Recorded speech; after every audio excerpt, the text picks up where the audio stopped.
Welcome or welcome back to Detailed, an original podcast by ARCAT. This is a show where we uncover lessons learned to help you navigate your next project. I'm Cherise Lakeside, Senior Spec Writer at RDH Building Science, and your host. My guest today is Jonathan Parks, SIS, founder and principal at SOLSTICE Planning and Architecture in Sarasota, Florida.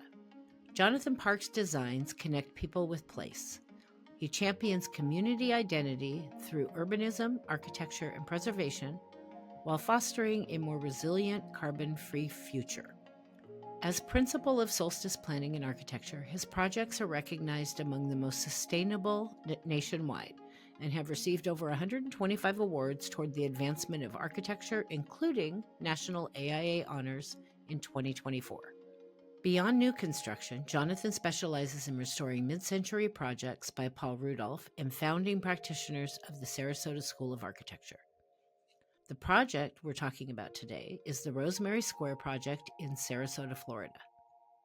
In the heart of Sarasota's Rosemary District, a transformative project has turned an abandoned community garden and dilapidated boxing club into a thriving nexus of arts, culture, and community. Rosemary Square, a beacon of urban renewal and thoughtful design, now stands as the district's living room, embodying a vision of placemaking that has re-energized the neighborhood and honored its historic roots. Now, let's get into the details.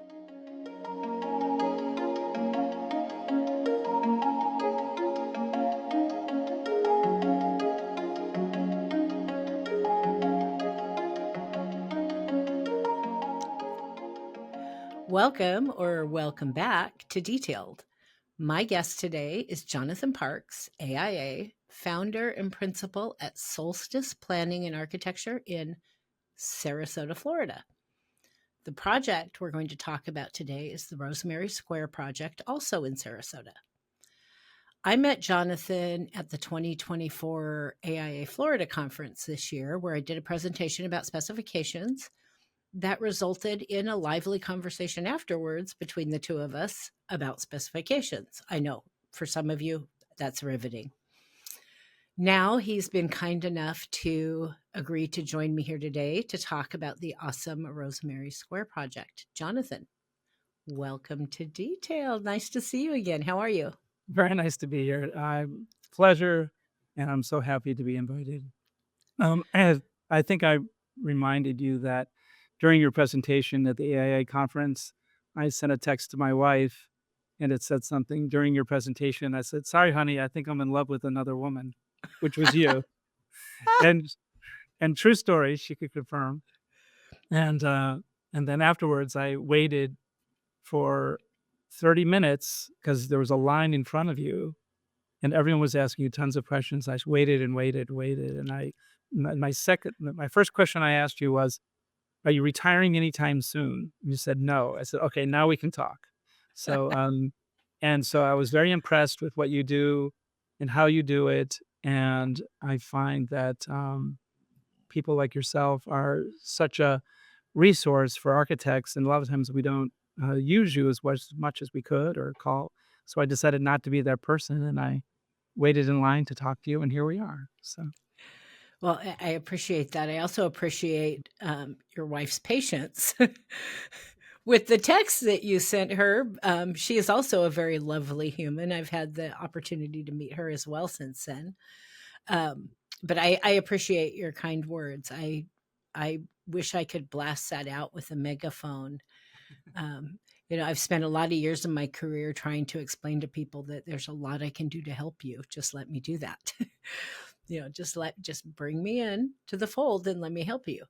So I appreciate that. Thank you. It was, I remember when we finally got a chance to really talk and we were waiting, I think, getting ready to go back to the airport. I think the second conversation, and it was like, it had to go, but I still wanted to keep talking because it was a great conversation, which was why I was really thrilled when you agreed to join me on the podcast today, because I already know this is going to be a good one. Yeah, I started my career in the Northeast and working for a pretty famous architecture firm when I was called Centerbrook Architects. And then before that, it was Moore Grover Harper.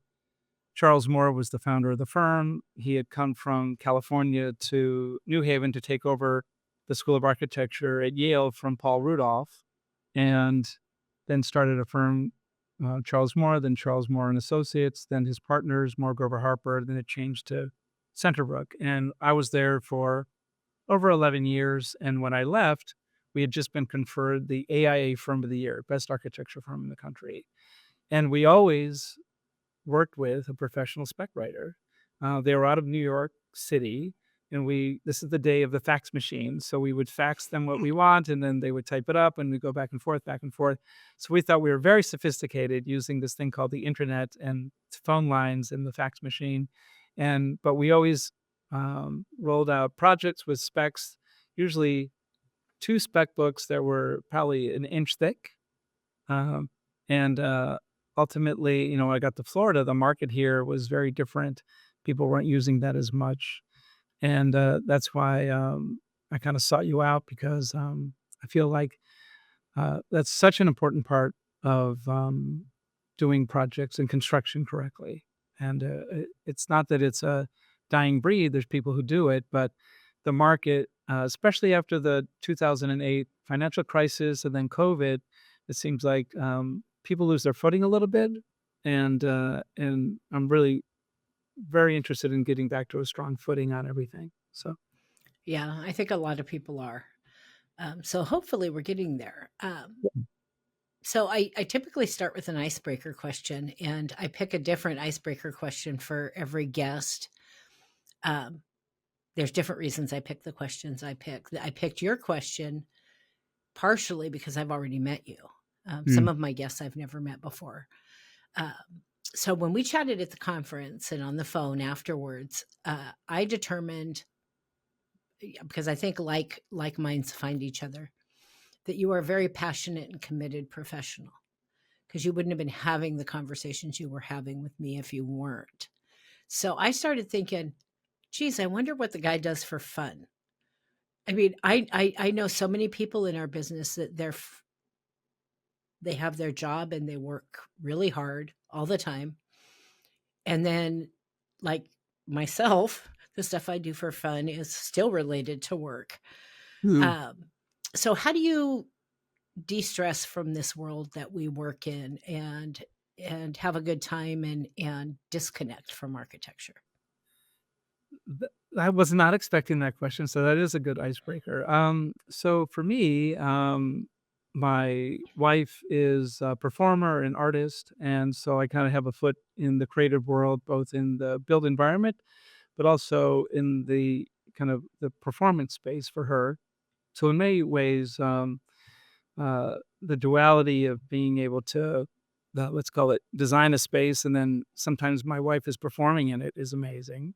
But I would say that, one of the things that I've looked at for years is I'll find something that's sort of, I would say, kind of like an orphan, like something that needs to be fixed, or I've always been good with my hands. And architecture, takes so long to build. So to be able to do something with your hands and have it, like, let's call it, happen in real time. So, finding a vintage motorcycle and putting it back together, or a vintage car and putting it back together, something typically that's got some design component to it. I'm not like a farmer, anything like that, but if I find, some type of something like a broken vintage lawnmower, I can, rebuild that. I grew up in an era where in junior high school and high school, you had to take welding class and wood shop, and you had, grandfathers and uncles who worked with their hands more than they did, white collar. I had an Uncle Larry and an Uncle Albert that both could probably tear apart a tractor and put it back together, that World War II generation. So I was always around people who work with their hands. My grandfather had an old, beautiful wooden boat, so you have to maintain that. So it's always something physical along with the something mental and kind of spiritual. So I think those things, when I do those things, they kind of ground me not only to the past, but they're helping saving something for the future. It just reminds me a little bit of, being at my grandfather or uncle's knee and them teaching me things. And I still have, all the tools that my father had. He's not with us anymore. And I was looking at these tools a little bit ago, and I went online, and everything's online now. And I realized, oh, these actually weren't my father's tools. These were my great grandfather's tools, not even my grandfather's. Like, I have tools that I inherited from the 1920s and 1930s. Um, and, you know, I was like, oh, let me find out about these things. And so, as you look at them, you realize, oh, these are really valuable now. They're made of alloys that, it's just too expensive you know, to use. So I have, I guess I'd say my passions are, you know, doing things in terms of architecture, but also staying connected to the passion of craftsmanship. So, I love that. mm, Let's talk about this project. sure.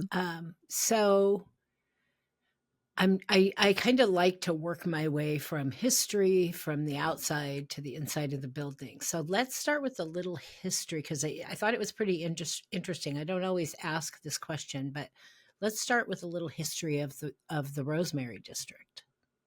Yeah, so in Sarasota, Sarasota is broken up into certain districts. There's the Gillespie district, Rosemary district, and Avondale, and they're all um, kind of germane to the governmental system, which is series of um, commissioners, and it's not a strong mayor type system. You have 5 commissioners, and they sort of vote each year who's going to be the mayor.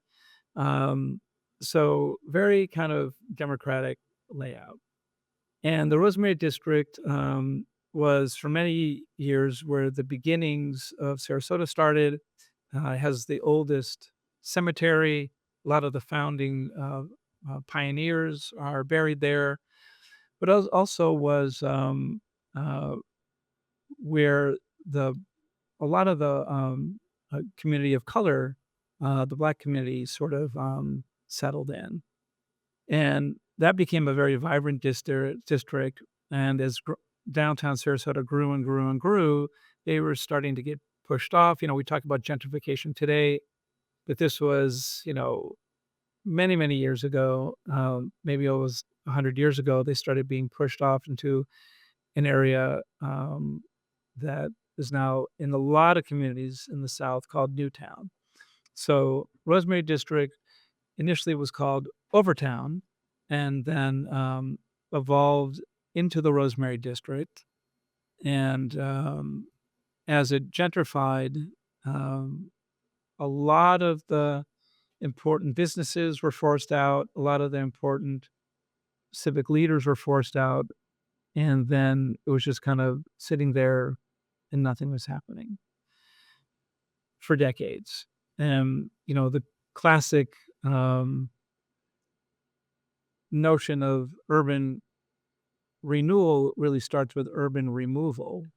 And unfortunately, we saw this in a lot of Rust Belt cities and cities of the South where the gentrification was happening in some regards by government, not because people were moving in, just that the government was moving people out.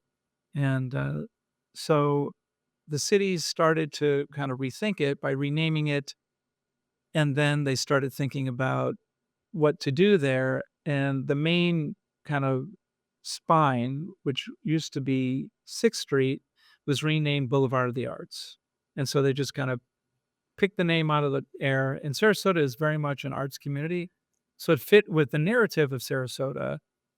But once again, you're calling it Boulevard of the Arts, but it was really that core of the traditional community, minority community in Sarasota that was pushed out and it's kind of abandoned. So, but we've seen that in a ton of communities, not just here.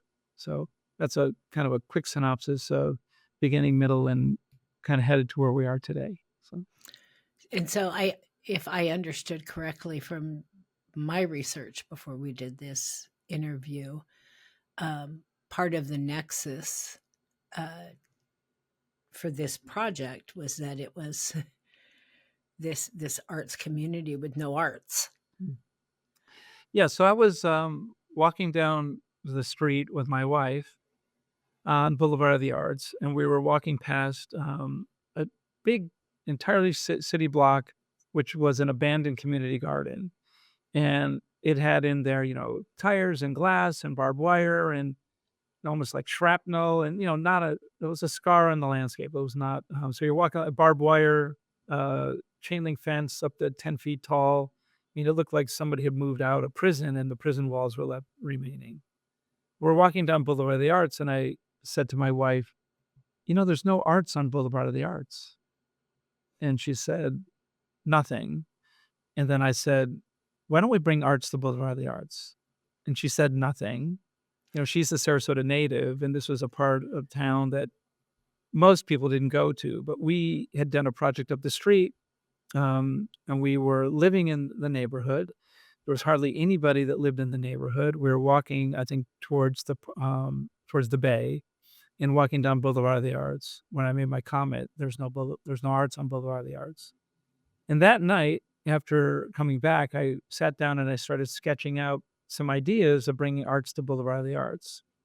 And it was almost like I had my full-time job, and then I would go home at night, have dinner, come back to the office, and I had a second job of bringing arts to Boulevard of the Arts, and I just started working on it, and I came up with something that I thought was gonna work from a design standpoint, but I wasn't quite sure, if we would have any backing, because eventually if you wanna do something and make a change, you have to build it.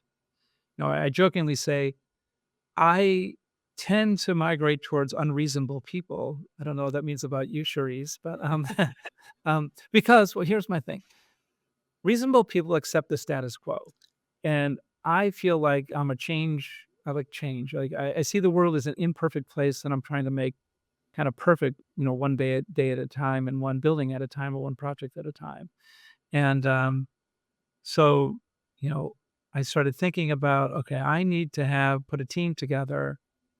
And I ended up calling a gentleman in town here, a fantastic individual, probably has season tickets to every single um, theater performance, live festival. I mean, they don't miss anything. Opera, every single show they go to, off season, on season, just unbelievable patron of the arts in terms of going to every show.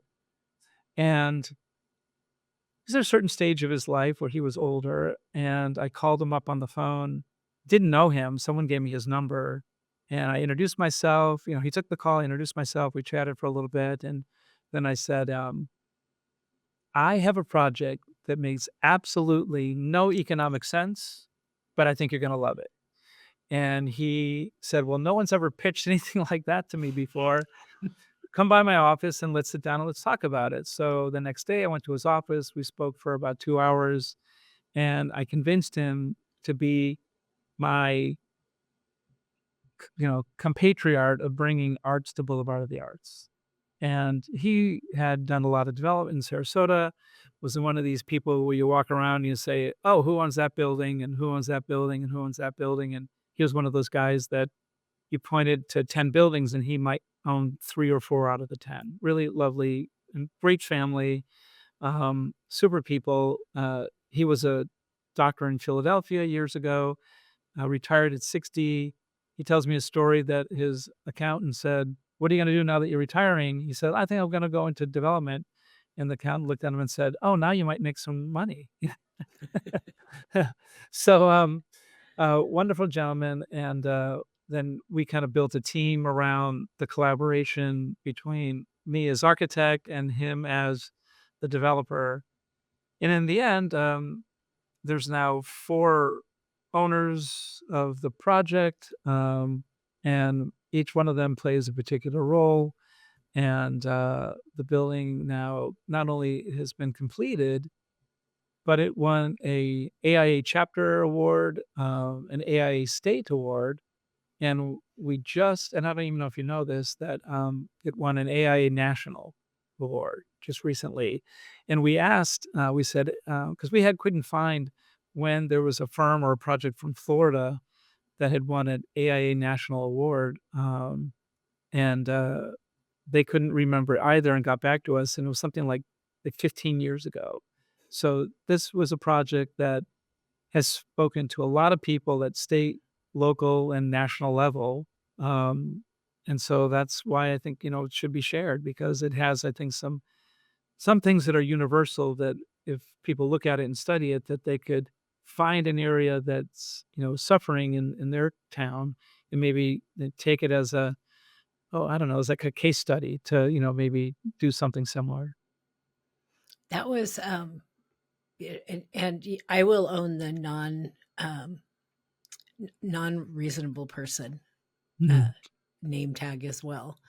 mm, But that was something that really appealed to me about doing an interview on this project is it has such an unreasonable but great story, which is a great lead in to my next question.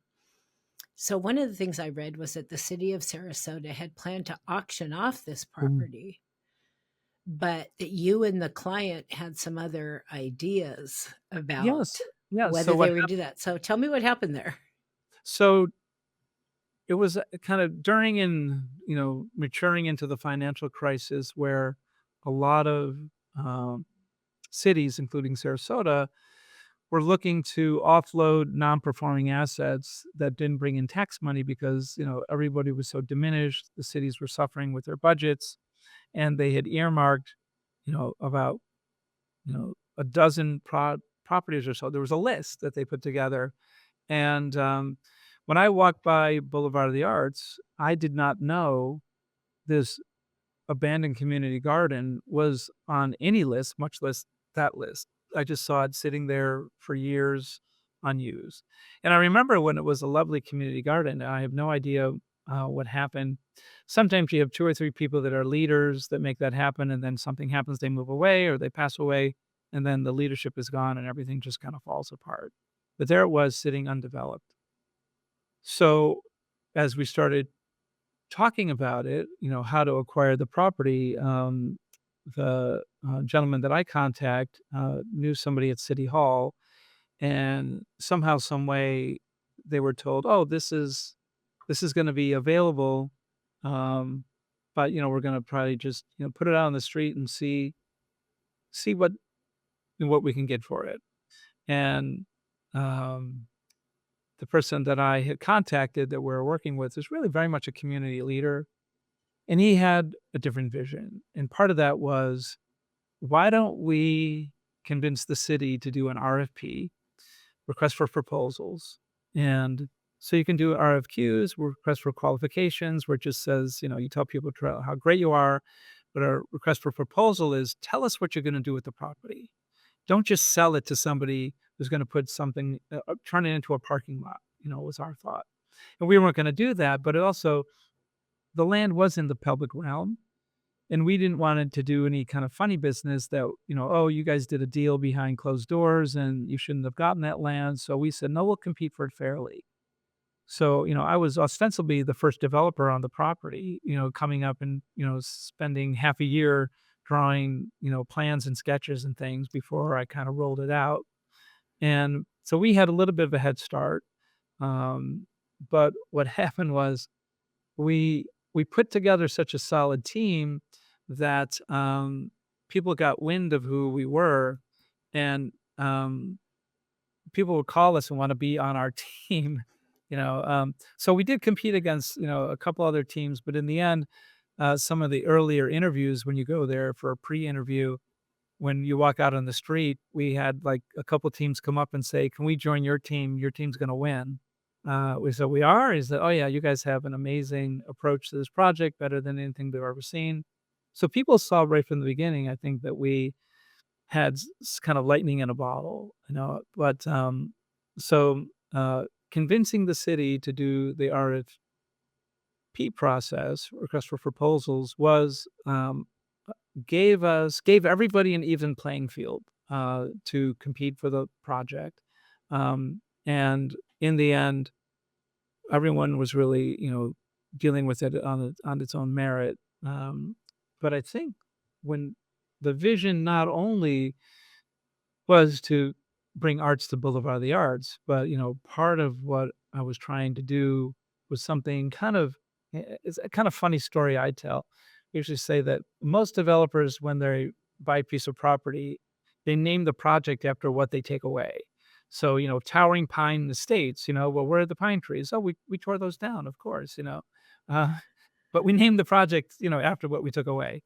So when you have something like Rosemary Square, where we're creating something, creating a public place, that was really important to name it after something that we were bringing, not taking away.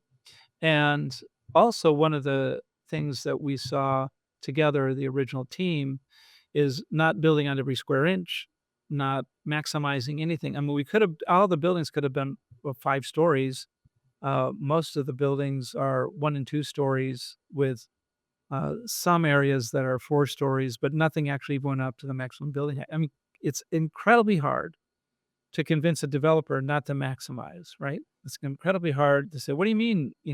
If you were to sit down and tell a developer, we can build um, 20,000 square feet, but we're only going to build 9,000 square feet. They would, within 30 seconds, just show you the door, right? You just, here's the door, please leave. And they would insist for you to leave, actually. So we saw it a different way. Um, our RFP to the city saw it a different way, and what we wanted to really create was a different experience. In some regards, I talk about it being a third place in life. You have people that work, people have home. What's that third place they can go to? So we wanted to create the living room for the neighborhood. And we had noticed that in the area, there was some projects that were proposed. As soon as people got wind of our project and we were taking away that scar, it was basically an entire city block within a 5 block radius of our project. Within 6 months, over 2,000 condos and apartments were announced to be built literally within a block or two walking distance. It was such a catalyst for a rejuvenation. And a lot of the apartments were and things were affordable. So that really fell into our narrative of a living room for the neighborhood. So if you have a 700 or 800 square foot apartment and you're sitting at home with a TV dinner on your lap, um, could we actually entice you to this third place where we would have, reasonable cost food, reasonable cost, um, like gathering spaces. And so what we decided to do, what is on the lower level of all the ground level, were buildings and tenants that were assets to the neighborhood. So we created a place that anybody could go and get a inexpensive meal. We kept the rents down so that, you could have independent people come in and do their thing. The courtyard was open to anyone. We had free Wi-Fi for people to come and hang out. If you just want to have a cup of coffee and sit for 3 hours, you could. Um, and then we brought in public art to the courtyard and really made that experience and that a little. And then we started curating it with little festivals and craft fairs, and sometimes blocked off the street. And we had like street festivals. It really just evolved so much. At the opening party, it was interesting because I was talking to Walter, who's a community leader, and he was really shocked, and he got a fr and he gave about what had happened, and he gave me a hug, and Walter's a big, strong man, and I was never really got a bear hug from a big guy like that, and I was like, "Oh, what's going on?" He goes, "Jonathan, since we were gentrified out of this area, you're the first person to ever invite us back." I was like, "Are you kidding me?" He said, "No, you're the first person." I said, "Well, I don't." I almost didn't know what to say because, first of all, I was really surprised about that. And secondly, I don't think that way. We were always kinda open for business for everybody. Um, so when we had, the ribbon cutting, we called it, the main restaurant there was called, um, Overton, and this used to be called Overtown, so a little bit of play on that. And all the leaders from the, Black community came in Sarasota, people that we knew, ex-mayors and everybody. It was such a wonderful, um, celebration, they even got, 2 choirs from, uh, 2 rival church to come in and sing in the courtyard, and I said to my wife, "I envisioned a lot of things to happen in this courtyard, but I never thought I would see 2 massive choirs singing." Um, yeah, that kind of was just a fantastic acceptance of that community to what we had done for design to kind of bring everything back. Um, and I I I feel strongly that, when we also looked at what else should be there, we went to certain arts communities. So basically, you have the culinary arts, so everyone can come there and have sustenance. So that's for the body, right? And then we have, on the corner, we have the ballet. Uh, Above that, we have Sarasota Contemporary Dance, and in the middle, we have the Players Theater School. Actually, I have actually my office there. I always consider architecture to be the mother of all arts, right? And then we had a whole bunch of things, that were little shops and things for the neighborhood, really convenience places, so that if you're running home on your anniversary and you've forgotten something, for your wife or your husband, you can stop in there and pick something up really quickly. So things that were open late, nothing really closed at 5. So you had this vibrancy morning, noon, and night. There was always a place to be in, that living room for the neighborhood. And that's actually one of the key things if you're going to do a project like this is get the tenants to be open, not end at 5 o'clock, have it be vibrant. So I think that if people are, um, listening to this and that they wanna know one secret thing about a project like this that makes it successful is you don't wanna have leases for people who are open from 10 to 4.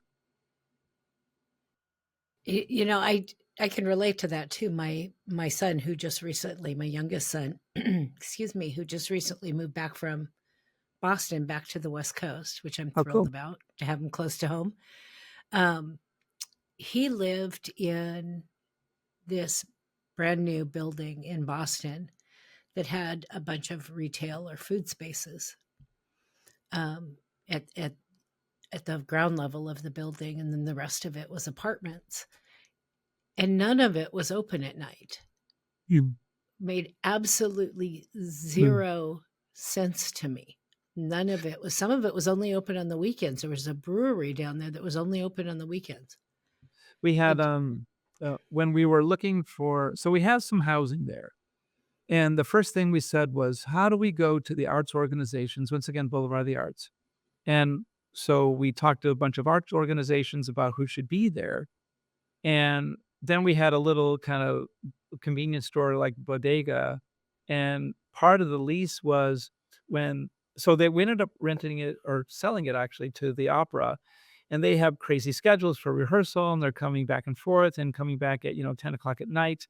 And so they could come by this little convenience store, and a lot of these people are not from Sarasota, they're orchestra members and cast members, and they're coming from Chicago and New York, and, they're very busy, but they also like, "Oops, I forgot toothpaste. Oops, I forgot a quart of milk. Oops, I don't have coffee in the morning."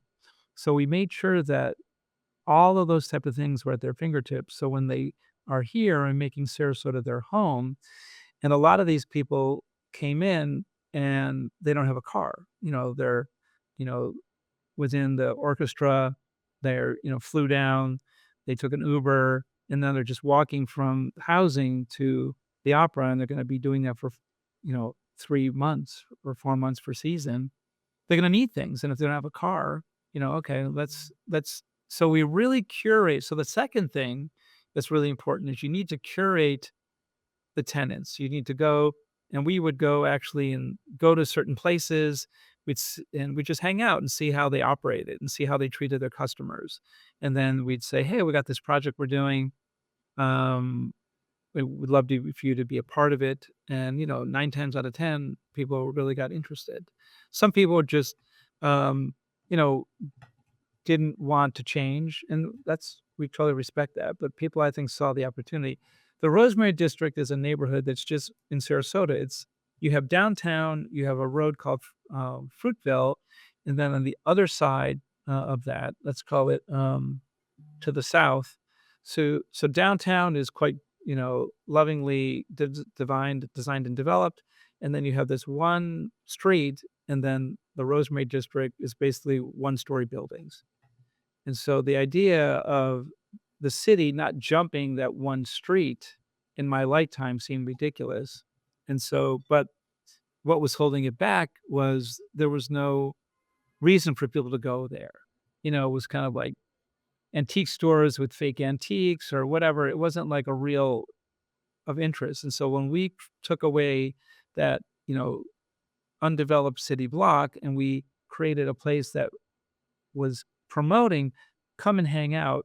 That's all we want. We don't want anything. You just come here and hang out.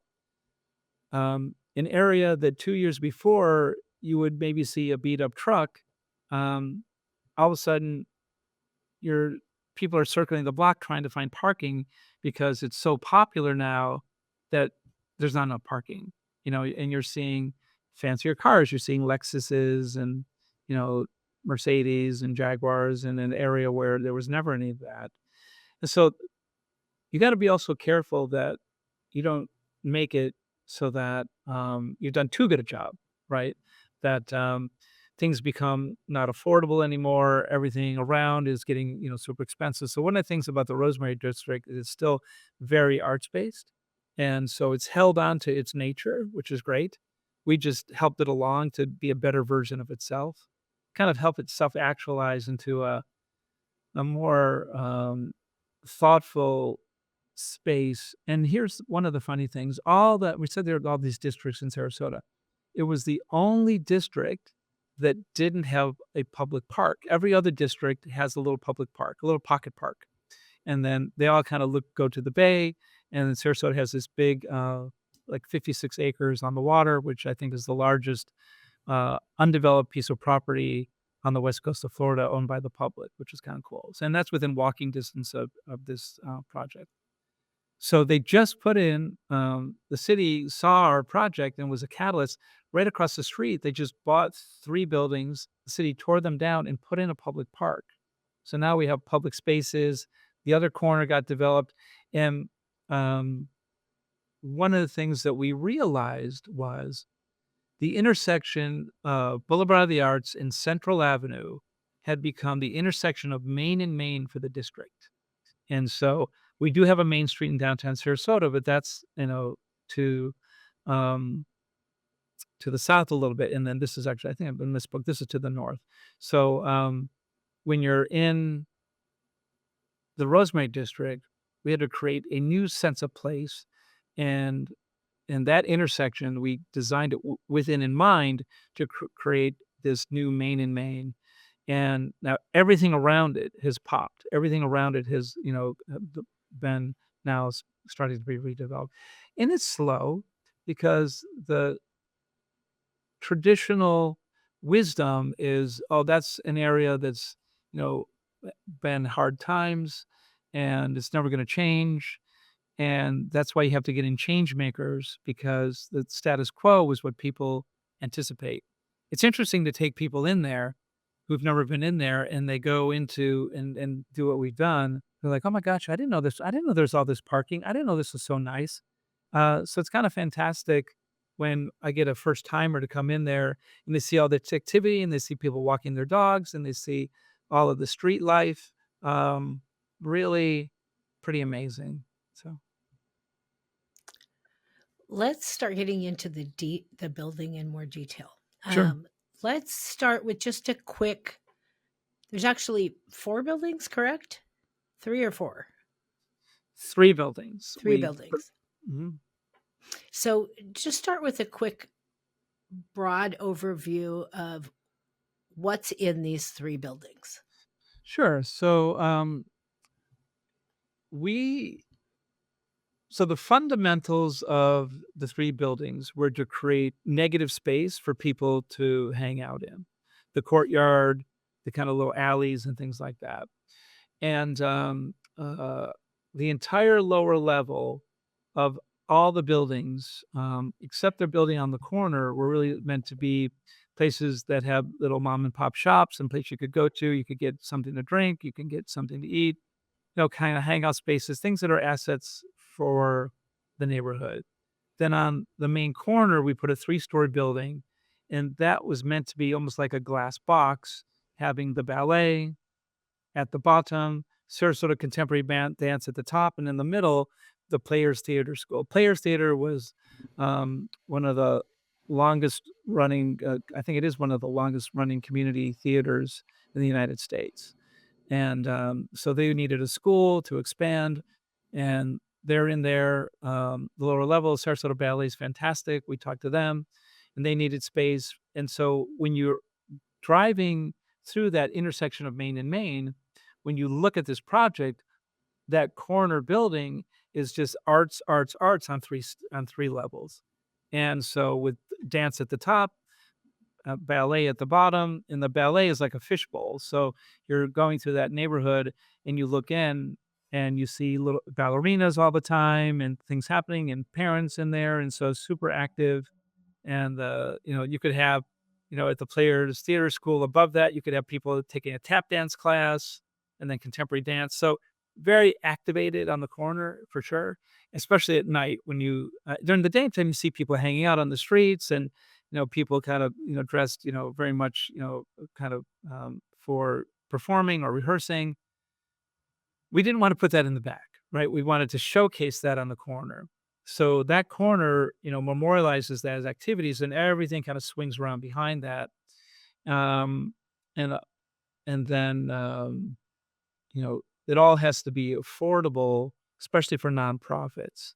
So one of the fundamentals, kind of we jokingly talk about that a lot of nonprofits after a show is send somebody into theater to check the back of the chairs to see if there's loose change that they can collect to help, pay the rent, right? Because, they're nonprofits. So how do you build this so that the nonprofits can afford it? Construction's expensive. We're in a hurricane zone. We have to build here like other markets would build a bank. So if you think about the Pacific Northwest and you have, wood frame construction, we don't do that here. And if you're driving down the street and you see how somebody's building a bank, well, that's how we have to build structures here because of our hurricanes. So hurricane glass, obviously the superstructures are not cheap that hold that in place. So we got to thinking, and we realized that a lot of people that are on these boards now are from other places. They come from other markets, and a lot of times they're older, and they, especially from the Northeast, where you would have manufacturing went away. You have these buildings that were like warehouses, and then the arts organizations moved in. So what we realized was that aesthetic they would accept, and that aesthetic, that like a warehouse aesthetic, is something that you can do affordable, but if you do it in a way that people don't accept, they're not gonna move in. So that was really interesting, but one of the funny things was Sarasota was never manufacturing. So this town does not have, it's probably one of the only cities that I know that doesn't have a warehouse district. It's kinda crazy. So we realized, well, why don't we make our project is gonna be this warehouse district that was never there. And so the palette that we picked, that we specified, the things that we chose were all to do a couple things. And one of them was to make it an affordable place that nonprofits could plant their flag and not have to leave when, they had their special rent for 2 years and then it went to normal rent. Every one of those buildings was built affordably, so we're pretty excited that we've been able to, for the arts organizations, they have not had to move out. Um, and I think that's also the dedication of the ownership team, that they're not looking to eke every penny out of this. They all live in Sarasota. They're all big arts supporters, and they realize it's their town too, and they benefit more than just. Uh, they benefit from all the collateral, the ripple effect of what this does for Sarasota, and for the district, and for the people, and for the kids who are taking classes, and for the adults who are taking classes. It's really been a game changer for that. And it's kind of weird because, like I said, I was just walking down the street one day and said, let's bring arts to Boulevard of the Arts. So we brought the culinary arts and we brought the performing arts uh, and uh, and the visual arts. So we actually have all three at this little development. You know, what I kind of love and I think is absolutely genius, to be perfectly honest, is because I didn't know all that. And so you build this living room for this neighborhood in this area that's, pretty much been abandoned. And you do it in a way that it will stay affordable for those tenants. That is a challenge for nonprofits or things like dance schools or anything like that, anything to do with the arts. We all know we're always fighting for money for the arts. But you build this thing, and like you said, all of a sudden, all this development started happening around it. And to be a developer to recognize that maybe we don't have to squeeze every penny out of this one. Hmm. We'll get our benefits and these other things that are going to happen around it, but we make this thing for the community where we don't have to build every single rentable square foot that we're allowed to. Yeah, Um, the development group actually bought a piece of property across the street that was not part of the block and has that as free parking. And so the development group basically said, we want our customers, the tenants, to be successful. And they anticipated that, people would be drawn to the project. Strangely enough, um, it's been so popular that those parking spaces, which are free, they keep them free, um, are in fact taken up pretty quickly, so that there's talk now that that whole district might actually need to have the city put in a parking structure. From a couple years ago, where people would not drive into that part of Sarasota, now it is so popular that they're thinking that they need to have a parking structure for all the people who want to be there. That's crazy huge, so. that yeah, very much so. Mhm. So let's get into some nitty gritties on the design of these buildings. Sure. We're going to start with the exterior building design. Um, and working for an enclosure consultant now myself, I'm more interested than I was in the past about hearing about that exterior enclosure design. So tell me about some of the materials you used for the enclosure of this building and the aesthetics. Sure. Paint me a So, picture. yeah, so, Florida has, you know, a lot of, well, it's tropical, if not subtropical. So we have, subterranean termites and a lot of insects and things like that. So most of the superstructure is all masonry. Uh, and so if we like to use wood where we can, you know, because we like the embedded carbon savings that comes from that.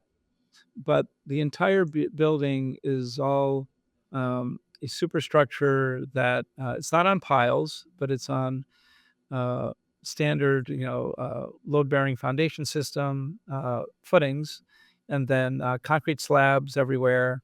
And then the building springs up from that. The entire superstructure is reinforced masonry, where all the large pieces of glass are. And then from that, the glass is all hurricane glass, all slightly tinted to bring down the heat load because, it can be bright in Florida. And then everything is secured to solid cells on uh, on all the sides of all the windows and doors. Everything's lagged in so that during a hurricane, windows can either get pushed in or pulled out of the building, windows and doors. Um, the specification here, because we're in such a high coastal chlorine salt environment, we tend to recommend to the clients that we need to have a good specifications for the paint system. Typically, we're going with 2 primer coats, and we're using usually what we call super paint systems because of our environment, and it all has specified mil thicknesses that get tested so that we can get a full warranty for our client. The We use paint because once again, we're trying to keep the cost down. We use paint as a design element. So um, I went to an Ivy League school, trained as a classicist, and in many ways, we had to back in the day take, watercolor and drawing classes and pencil drawing classes, similar to the École de Beaux Arts. So, we got taught that classic way of cutting building sections, and in the École de Beaux Arts, they'd have like an ink wash, but where it cuts through like the structure of the building, they sort of consider that to be like cutting through the flesh. So if you look at those beautiful drawings, usually where the masonry is, it has like a wash of pink or red. It's like cutting through the flesh of the building. So knowing that, our structure itself is pretty much all white to reflect the heat. But in the areas that are in shade, what I did was we added color, like carving into the building. So if you expect to look like the building was more like, let's call it a radish, not a carrot. So if you bite into a radish, it reveals the inner white. So what we did, we reversed it. We had the outside was white, and then as you cut into the building, we use color to like mark those passages, but also kind of like the École de Beaux Arts reveal like the flesh of the building. And those passages are not only move people, but also move air in terms of natural ventilation. Most of the buildings, when we talk about windows, we want to make sure that we have like a Kynar coating on them to resist. We're looking for a long warranty. And then our glass specification, either we're using an insulated impact or just an impact glass. So all high spec, because we have to. Florida has one of the toughest energy codes in the country. It might put you guys in the West Coast to shame, but I think we might actually have a tougher energy code than you guys do now, including state of Washington, Oregon, and California. So you have to comply with all that, whether it's residential or commercial. So then moving our way inward, we have to take the stucco, we have to attach it properly. We're using bonding agents, we're specifying that. And then the type of block that we specify is a type 2 block. And then the mortar usually has an admixture. And then on the inside, we're going for our insulation system and then all the way through to finished paint. Um, in these buildings that get a lot of wear on the floor, we're using inert materials, not a lot of natural materials because of the need for kind of maintenance when an opera owns it and people are coming in and out. It needs to be, so cleanliness is a really big thing in what you specify. And also ease of use in terms of mechanical systems and specifying things that way. And then when it comes to the roof, it's always going to be light, if not white. We're using TPO roofs here that allow for we can extra insulation. So what we'll do is we'll build the superstructure flat, and that'll all be insulated. And then on top of that, we'll have tapered insulation to the drains. And so we're kind of super insulating the roofs. Because of the angle of the sun here in Florida, the azimuth is very different than where you are. And so even in the wintertime, about 85% of the heat energy is hitting the roof. In the wintertime, you guys have, no sun at 4:30 in the afternoon. So the angle of the sun's much lower. So the side, the southern walls are much more important for insulation and daylight harvesting. So we're thinking about it differently because we're so much closer to the equator. I was trained up north, but these are kind of the science of building you have to do here. And then all our mechanical systems are very high SEER rating, and we have to secure them so that they're not picked up like Dorothy's house and spun around during a hurricane and delivered on, in the land of Oz. But we really have to think about that envelope not only from a hurricane perspective, but also we're much on the coast, and the salt water here in Sarasota is the most corrosive from here down to like Boca Grande is the most corrosive salt water in the country, much more than even the West Coast, and even more than the Keys. We have a shallow water here, highly salinated, and ultimately door handles, screws, anything that's exposed to the environment is highly specified because we have to. If you think about a fitting that you would put on a boat out in the ocean, you wouldn't put a galvanized fitting. So don't do that for your building here because it won't last. So common sense, a lot of things, but you also have to do these things for a budget. So the amount of glass we're using, here walls are make up a number, $10 a square foot, and glass is $110 a square foot. So the magnitude of adding natural daylighting really is struggles sometimes to hit the budget. We have a lot of glass for what we're doing at the street level to get that transparency looking into the units for people to see the activity and the shopkeepers and see the goods and services. But as we move up towards the upper levels, we do reduce the amount of daylight harvesting into the building and really our framing views. But also, if you're in a bedroom, you don't want it to be a fishbowl, especially in a highly bright and hot area that you can have in Florida in the summertime. So then our superstructure of the canopies for shading, because we're always talking about chasing shade. So in the living room, we specified beautiful date palms that kind of have giant canopies and, are wonderful in this environment. And then we have overhangs, and then so that people, and then most of the lighting is indirect lighting. We do that because if you have direct lighting, that can attract bugs and mosquitoes. If you have indirect lighting, mosquitoes can't get a bead on the hotspot, and so they kind of leave you alone. So, even to the type of lighting that we're doing is really heavily dependent on regional and environmental things that are specific to for us here in the West Coast of Florida. We've already mentioned all kinds of things I've never had to deal with. I've always lived on the West Coast, and so I'm pretty sure I have never specified glass for hurricanes because we don't have those here. We have to worry about earthquakes, so there's a lot of focus on the structural of every Right. building. But yeah, I'm learning a lot. You said something in your project description that I loved, and that was we used quote we used common materials in an uncommon way. You So tell me about a couple of just to highlight a couple of unique spaces within the building, and tell me about some of the things you did with materials. Sure. So our courtyard, we use just normal concrete, not anything fancy. We didn't throw any aggregated to it, but what we did was we patterned it and then left gaps for public art, for plants to come out, and to kind of celebrate those things that allow us to break the scale down. If you're driving by a building um, at 20 miles an hour, that's very different. That's kind of like coming up to a mall. The outside of malls aren't delightful.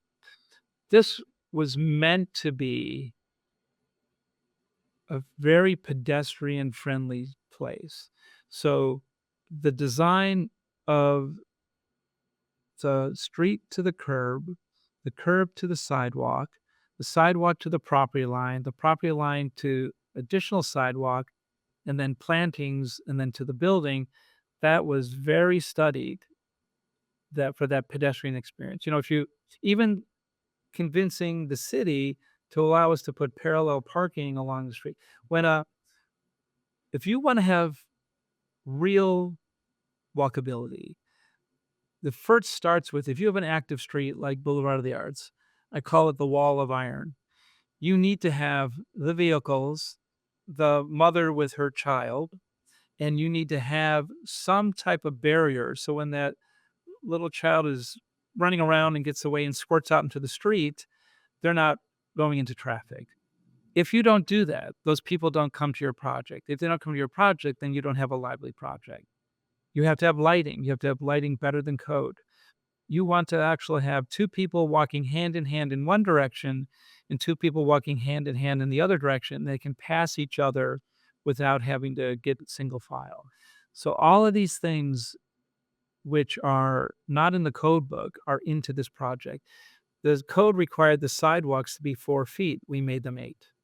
The code does not require to have softening planting strips between the sidewalk and the building. We have that all along there.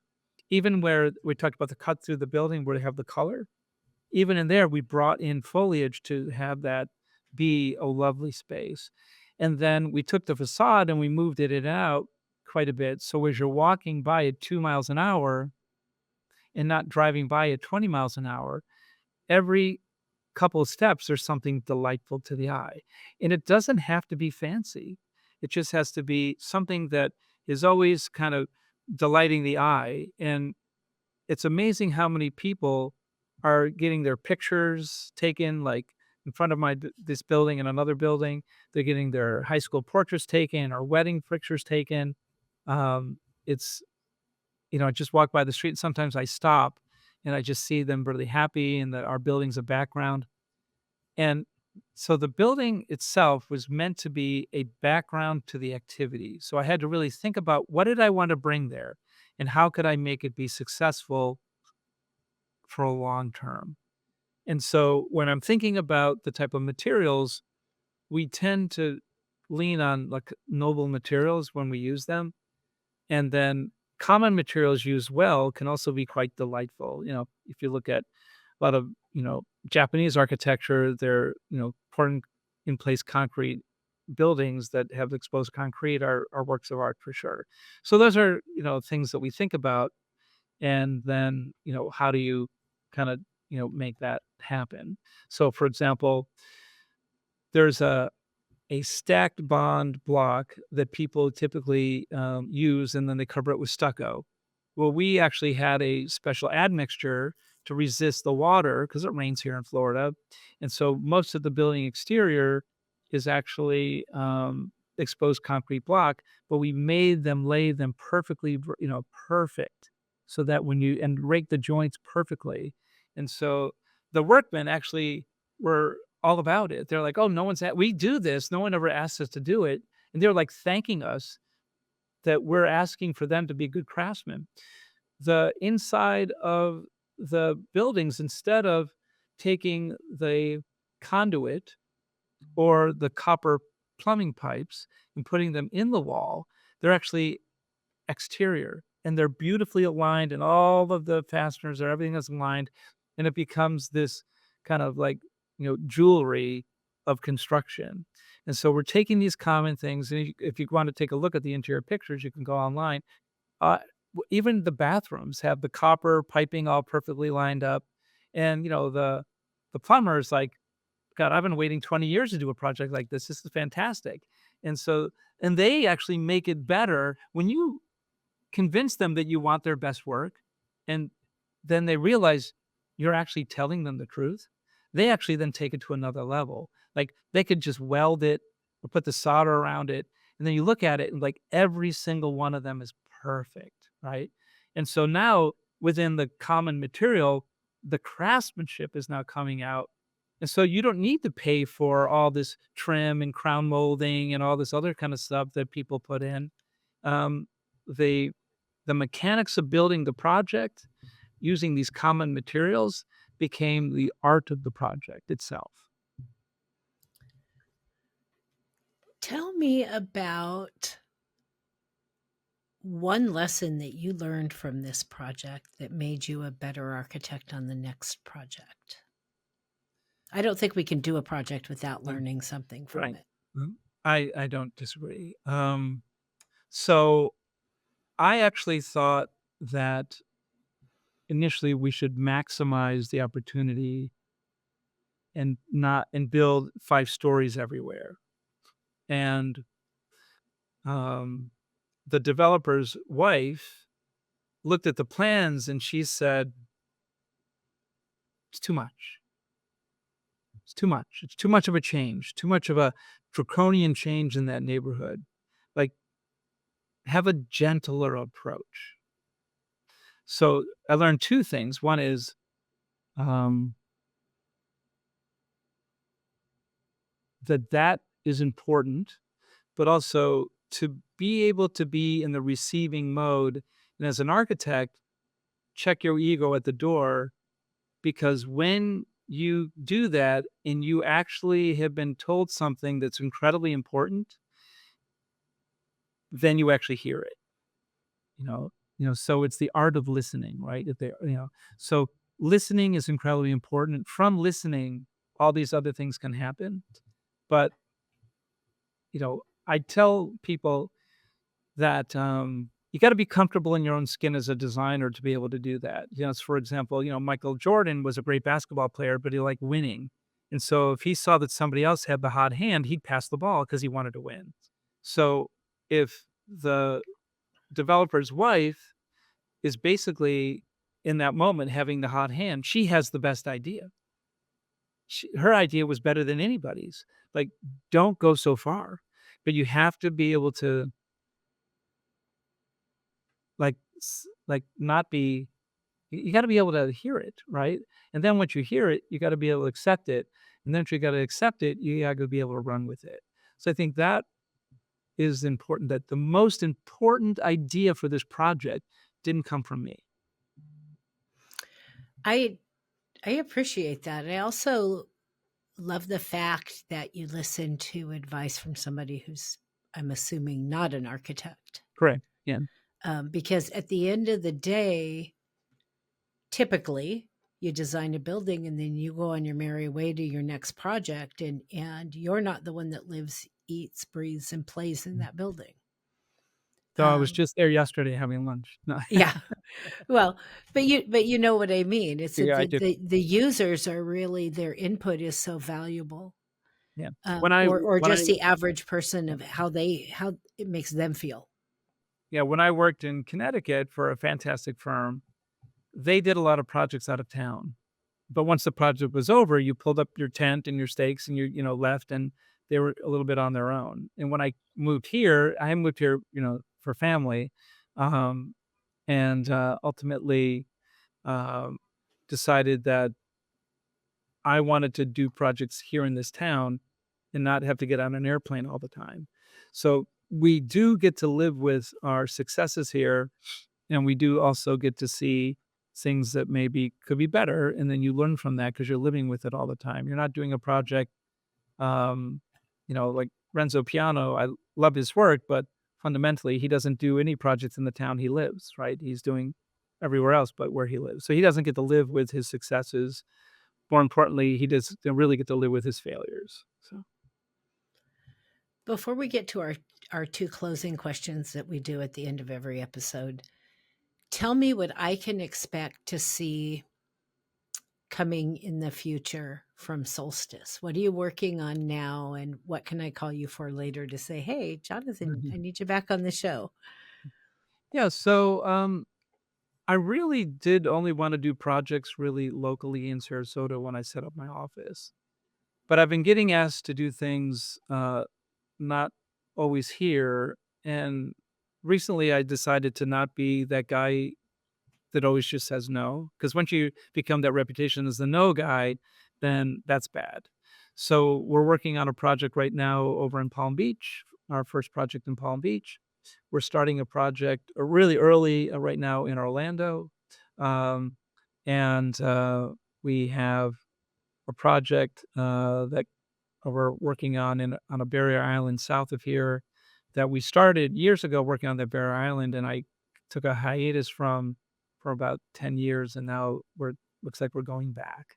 Um, we did a project up in Pennsylvania that we're finishing up. It was a beautiful house that was actually started, the property before the American Revolution, and the owners wanted to keep it. Most of these projects, they keep the outside and the inside's completely gutted, and we didn't do that. The Historic Preservation Board was kind of, you know, super happy that we were like the first people in 10 years that was going to respect, you know, that imprint that had in the air. It used to be like 300 acres, and now they have like 30 acres, so 10%, but it's still 30 acres, and being able to save all the original structures. So we are starting. So I guess what I'm saying is we're starting to mature as an office and doing things not just here, but those lessons that we're learning, we're able to take, maybe one or two rings out. I was asked last year to present um, in for Palm Springs Modern. Uh, we've actually restored more Paul Rudolph buildings than any architecture firm in the world, and we're doing another 2 right now because of the storm damage, very famous buildings. And, um, and so I think probably, to answer your question, we are we do a lot of work trying to maintain the culture of the community with our historic preservation projects. And we do a lot of work trying to add to the culture of our community here. And now I think that we're starting to realize that we can also help other communities. So that's our big change. And that's a mental big thing for me because I didn't want to do that. When I worked in Connecticut, every project was either a train ride or a plane flight. And I realized was making out these other communities better than not where I lived. And now we've only been doing that here. And now it looks like we have an opportunity to help other folks out, which is kind of cool. Um, so that's my answer to your first question.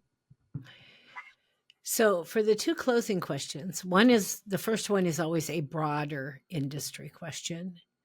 And since we connected chatting about specifications and contract documents and construction administration procedures and all that good stuff, I thought I would ask you why you think the AEC industry is so lacking in appropriate knowledge, because we got into a whole conversation about this. Mm. So lacking in appropriate knowledge in this arena, and what you think we should be doing to improve. Oh, that's definitely easy for me to answer because I live it, right? So when you have a group of people who are fantastic, some writers and very bookish, sometimes they're not bringing up the next generation. So I think part of it on all cases is, like I lived through the dot-com boom and bust, and people who are older said, okay, this is too stressful. I'm out. So I saw a whole bunch of knowledge leave then. Then the financial crisis, 2008, 9, 10, and in Florida, it went on 11 and 12, that people, once again, incredibly stressed out, decided to retire. And a lot of these people were just starting to train the next generation, and then they left, and the next generation went on to other things. If there isn't a career path in architecture, specification writing, and construction because nobody's building for half a decade, then the young people coming out of school, they don't have a job to go into, so they don't go into it. So you just lose not only the smart people that are there, but now you've lost the next generation. So the recovery for that is a decade. So here we are, and from 2008, 9, 10, we're just getting our feet underneath us. In that decade, the pandemic happens. And so now people who are supposed to be elbow to elbow, rubbing shoulders with one another, learning and being mentored, now they can't even be in the same room together.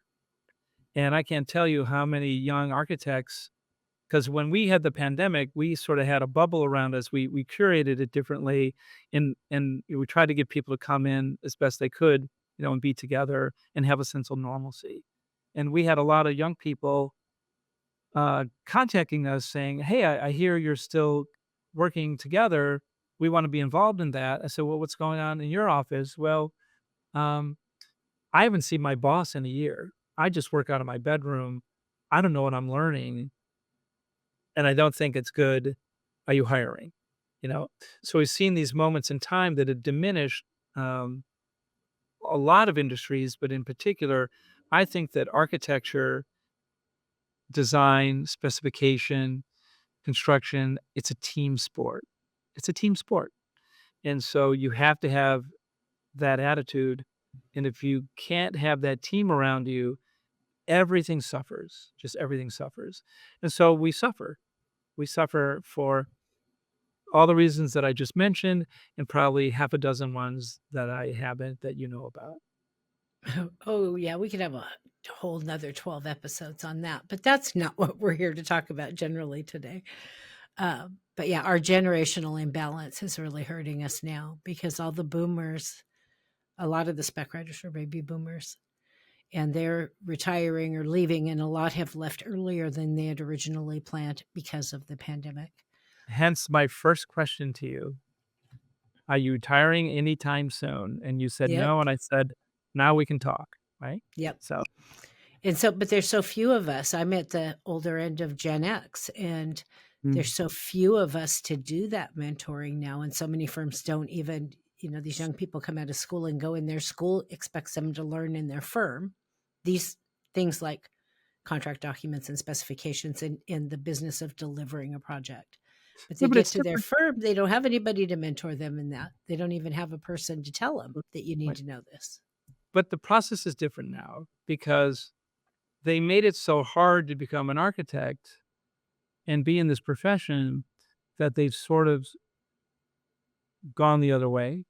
So when I graduated, with my master's degree and I went to work in Connecticut, I probably had 95% in my mind of what I needed to be productive in that or to contribute. But, that firm was still drawing by hand, and I was coming out of school with technology and computer. So within a couple of years, my generation changed the direction of architecture, and we computerized everything. Okay. Um, I don't have anybody coming out of school that can do that for my office. That sea change. It's not the Revit doesn't do that. Most people who like doing the 3D don't know how to put a building together. I mean, if you can give me somebody who's a Revit master with 30 years experience, I'm happy, right? But haven't seen that really, because the people who have 30 years experience, they don't wanna be doing Revit because they got promoted up where they're managing now and they know how to put a building together, but now they're stuck in meetings. So, you also have academia where a lot of people most of my professors when I went, to school were not only teaching, but also practicing. You go into academia, and I think it's skewed a lot. There's not as many people practicing because it's so much harder. There's more codes. It's more restrictive. The code's gotten tougher. You don't have the same type of ease to building a building. I mean, you look at a set of Frank Lloyd Wright drawings, and it's 7 sheets. You know, and for us, it's 70 sheets for a garage. It's so much more work to do. So people who are practicing don't have that time so much. And I also feel like, I got my master's so I could teach one day, but I do think I feel like I teach every day already in here. And to that end, someone comes out of school now, they maybe have 60, 65%, and then we have to spend a year or two teaching them. And I tell them, you got to get out of school mode into professional mode. You know, that's school thinking. Now we have to get into professional. So I have to retrain almost everyone coming in here. When the office was named Jonathan Parks Architect, people nicknamed it behind my back JPAU, like university, you know. And I think I've mentored 14 or 15 people to become licensed architects. So I do take it seriously, and we actually have like an internship program here. A lot of times we have somebody from the University of Cincinnati here. We're teaching people all the time or retraining them a little bit, but I don't feel like I have the platform for that right now to talk about, but that could be another day about how we would love to kind of refocus, higher education and architecture to really focus on making the people coming out of school be a better version of themselves so they can have better careers. Well, and I love that you're really probably doing far more good in teaching every day than you could going and teaching a class. Yeah. I'm teaching every day Yeah. with people all the time. I think sometimes they want to hide from me because they're like, "What do I do here, Cherise?" Well, let me explain it to you. It's one on But one for them too, so it's good. yeah. Yeah. So, final question. Everybody gets this one. It's my own little thing that I need to know from everybody I talk to. So, we all hope, I know you do, I know I do, we all hope to live a life that leaves some kind of contribution to make the world a better place. Personal or professional, what do you hope your impact will be? So we do some of the most sustainable buildings in the country. We just won a chapter award for a project, not only for the LEED Platinum, I think, in this area.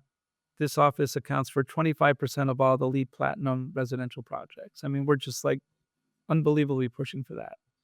And I'm trying to teach people about that, because I feel like what's happened is, we can't really afford to maintain and then even build some of the buildings that we put out there in the world. You know, the I tell people the house of the future is not a 10,000 square foot house for 2 people for 6 months out of the year, right? So, I think what I try to teach the younger people is we have a limited amount of natural resources. Let's spend them, work them, deal with them wisely. And when a client wants to do something that doesn't make sense, have the willingness to talk to them about it. "Hey, can we have a conversation about that?" So I think that, um, on the professional side, um, I jokingly say the most efficient light bulb is when you don't turn on. It's 100% efficient. So I think that that is something, when I was a little kid, um, I was in junior high school. The energy crisis happened, and they closed the school down because they couldn't afford the oil to heat the building. I remember that, and I remember how that affected me. I remember my father having to carpool because gas got so expensive, that, he had 5 guys, they went in, and each guy would use, their car 1 day a week type of thing. And that imprints on you when you're really young. When I was a little kid in the backyard, I was in probably elementary school, I was making solar collectors. My first house I ever drew was an earth berm house. Um, I remember seeing Frank Lloyd Wright's solar hemicycle house when I was really young. My father, when I was probably 10 years old, got me a subscription to Mother Earth News and Popular Science and Popular Mechanics. And, I was just fascinated. And I thought I would go to college in California where they were far and away ahead, in terms of solar energy and things like that. But when I got there and I actually traveled, in 1978, I convinced my parents to let me go by myself to travel California by myself to go to college. Crazy parents. I was in 11th grade, right? Different time, different era for sure. Um, well, ultimately, I came back and went to school in the Northeast because what I found was that, yes, there were people who wanted to go to school in California and thing, but all the research was really happening in the Northeast. And so I felt like I changed my mind, came back to the Northeast, then went to University of Pennsylvania, and then worked for Charles Moore, who basically all those guys at that firm at the time were basically hippies who did solar houses, and then they started doing bigger projects. I mean, Sea Ranch was a transformative project in how it dealt with nature in its forms.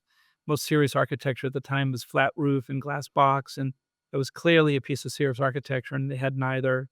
And so that really changed the direction of American architecture, and I think I'm into that a lot. Like, what is our American architecture? How does it deal with sustainability? How does it deal with how do we build the building the f how is the building of the day, what we need for the future? So let's actually build, the house of the future today, or the, museum of the future today, or the hospital of the future today. So I think that's what I'm trying to teach the next generation. So that's my thing. Jonathan, thank you so Welcome. much for I could sit here and talk to you for hours, but they won't let me do episodes that long. I get in trouble as it is going over all the time. Thank you so much for joining me. You are welcome back anytime. So if you don't wait for an invite, if you've got a great project, just drop me an email and say, "Hey, Cherise, you want to talk about this one?" I'd love to have you back. Okay, thank you so much. Thank you. Bye-bye.